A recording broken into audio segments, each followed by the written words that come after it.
Guys मुझे interesting fact जानने और उसे बताने में बड़ा मजा आता है क्योंकि इससे नॉलेज बहुत बढ़ती है। तो चलो आज इस वीडियो में मैं आप लोगों को एक और इंटरेस्टिंग फैक्ट बताता हूं, लेकिन उससे पहले मेरा एक सवाल है। क्या आप मुझे बता सकते हैं कि पूरी ही दुनिया का सबसे ज्यादा खाया जाने वाला बिस्किट कौन सा है? तो चलो मैं इसका जवाब दे ही देता हूं। इस सवाल का जवाब है पार्ले जी। जी हाँ गाइस, पार्ले जी, जिसके एक दिन में लगभग 48 करोड़ पैकेट खाए जाते हैं।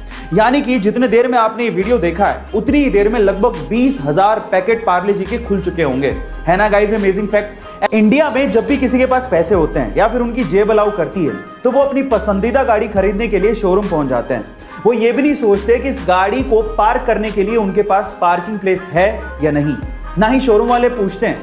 लेकिन ये इंडिया में होता है, जापान में नहीं। गाइस जापान में अगर आपको गाड़ी खरीदनी है तो आपको पहले स्थानीय पुलिस स्टेशन पहुंचकर पार्किंग के दस्तावेज जमा कराने पड़ेंगे। उसके बाद पुलिस वाले आपको पार्किंग स्पेस सर्टिफिकेट देंगे और उसके बाद ही आप गाड़ी खरीद पाओगे। गाइस क्या आपको भी लगता है कि इंडिया में भी ऐसा कुछ होना चाहिए? चैट सेक्शन में जरूर लिखिएगा। गाइस इंडिया में बहुत सारे ऐसे मंदिर हैं जो कि बहुत ज्यादा रहस्यमयी हैं और उन्हीं में से एक मंदिर है आंध्र प्रदेश का लेपाक्षी मंदिर। गाइस आंध्र प्रदेश का लेपाक्षी मंदिर टोटल 70 खंभों पे टिका हुआ है, लेकिन रहस्यमयी बात यह है कि उन 70 खंभों में से एक खंभा जमीन को टच ही नहीं करता, यानी कि छूता ही नहीं है, वो हवा में ही लटका हुआ है। अब ऐसा क्यों है और इसके पीछे का क्या रहस्य है, इसके बारे में तो कोई नहीं जानता, लेकिन यहाँ के श्रद्धालुओं की यह मान्यता है कि जो भी इस लटके हुए खंबे के नीचे से कपड़ा निकालता है उसे सुख और समृद्धि की प्राप्ति होती है। गाइस क्या इसके पहले तक ये रहस्यमयी चीज आपको पता थी? और अगर नहीं पता थी तो चैट सेक्शन में जरूर लिखिएगा। इंडिया के कोचीन में रहने वाले 70 साल के विजयन अपनी धर्म पत्नी मोहना विजयन के साथ अभी तक 35 से ज्यादा देश घूम चुके हैं। अब आप लोग सोच रहे होंगे कि ये दंपत्ति या तो करोड़पति या फिर अरबपति होगी, लेकिन मैं आपकी जानकारी के लिए आपको बता दूं कि ये दंपत्ति कोचीन में एक छोटी सी चाय की दुकान चलाते हैं। हो गए ना हैरान?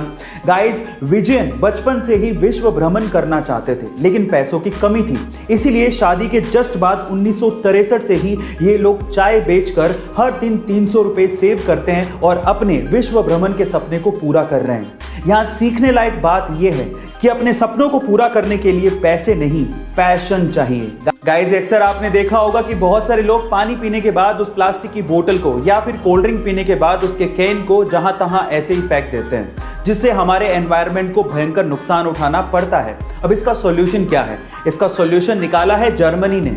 गाइस जर्मनी में क्या होता है कि जब वहां के लोग पानी पीने के बाद प्लास्टिक की बोतल को या फिर कोल्ड ड्रिंक पीने के बाद उस कैन को रिसाइकिल के लिए देते हैं तो उन्हें 0.25 यूरोज रिफंड किए जाते हैं। गाइस इससे प्लास्टिक वेस्ट भी इकट्ठा हो जाता है और एनवायरनमेंट भी साफ रहता है। आपको ये सॉल्यूशन कैसा लगा और क्या आपको भी लगता है कि ये इंडिया में भी इंप्लीमेंट होना चाहिए? चैट सेक्शन में जरूर लिखिएगा और ऐसे अमेजिंग वीडियोस के लिए यूट्यूब पे हमारे चैनल को सब्सक्राइब कर लीजिएगा और अगर आप इंस्टाग्राम पे देख रहे हैं तो मुझे फॉलो करना मत भूलिएगा। मिलते हैं अगली वीडियो में।